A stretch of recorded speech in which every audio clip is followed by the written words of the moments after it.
ఒక మనిషిని మనం మాటలతో కంట్రోల్ చేయగలమా అంటే ఎంతవరకు సాధ్యం? మాటలతో మాయ చేసి మనం అనుకున్నది ఒక వ్యక్తి ద్వారా సాధించవచ్చా అని అడిగితే ఒకప్పటి వాళ్ళు అంటే బాగా పురాతన వాళ్ళు అది సాధ్యమే అని చెబుతూ ఉంటారు. ప్రస్తుతం మనమైతే మోడర్న్గా ఉన్నాం, కానీ ఒకప్పుడు అలా కాదు. మనం వాడే ఈ టెక్నాలజీకి మించి వాళ్ళు అడ్వాన్స్గా ఉండేవాళ్ళు అని కొత్తగా కూడా చెప్పక్కర్లేదు. అప్పుడప్పుడు అక్కడక్కడ బయట పడుతూనే ఉన్నాయి. అయితే వశీకరణం అనేది ఉందా? ఉంటే అసలు అది ఎలా పనిచేస్తుంది? అసలు అది కనిపెట్టింది ఎవరు? ఇప్పుడు మనం తెలుసుకుందాం. హిప్నటిజం అంటే సమ్మోహన విద్య అని అర్థం. ఇంగ్లాండ్ దేశపు డాక్టర్ జేమ్స్ బ్రెయిడ్ దీనికి శాస్త్రీయంగా వివరించాడు. మాటల ద్వారా, కంఠస్థం ద్వారా ఎదుటివారి మనసుపై ప్రభావాన్ని కలుగజేసి వారి మనస్సులపైన, శరీరంపైన వారికి నియంత్రణ కోల్పోయేటట్లు చేయడమే హిప్నటిజం అంటే. అలా నియంత్రణ తప్పిన వ్యక్తులు నిద్రావస్థలోకి వెళ్ళి స్పృహ లేకుండా హిప్నటిస్ట్ ఏం చేయమంటే అది చేస్తారు. హిప్నటిజం ద్వారా వ్యాధులను నయం చేసే పద్ధతిని జర్మన్ దేశస్థుడైన ఫెడరిక్ ఆంటోన్ మెస్మర్ కనిపెట్టాడు.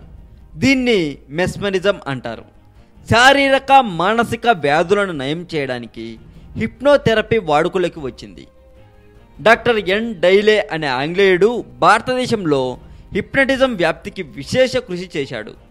ఆయన 19వ శతాబ్దంలో మత్తుమందును కనిపెట్టక ముందు రోగులను హిప్నటైజ్ చేసి వారికి ఏమాత్రం నొప్పి లేని విధంగా శస్త్రచికిత్సలు చేసేవాడు.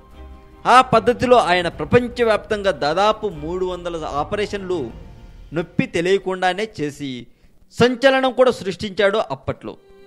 హిప్నటిస్ట్ నేరాలు చేయదలుచుకుంటే వశీకరణకు లోబడిన వారిని దీర్ఘసుప్తిలోకి తీసుకుపోయి తన ఇష్టం వచ్చినట్లు చేయించగలడు. అందుకే బ్రిటిష్ ప్రభుత్వం 1952లో హిప్నటిజం చట్టం రూపొందించింది.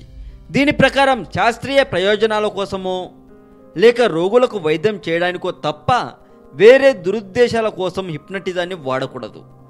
ప్రస్తుతం అనేక మంది హిప్నటిజాన్ని వృత్తిగా స్వీకరించి అనేక మ్యాజిక్కులు చేసి ప్రేక్షకులకు వినోదం అందిస్తున్నారు. ఈ వశీకరణ విద్య అనేది ఇంకా ఉంది అని చెబుతూనే ఉంటారు.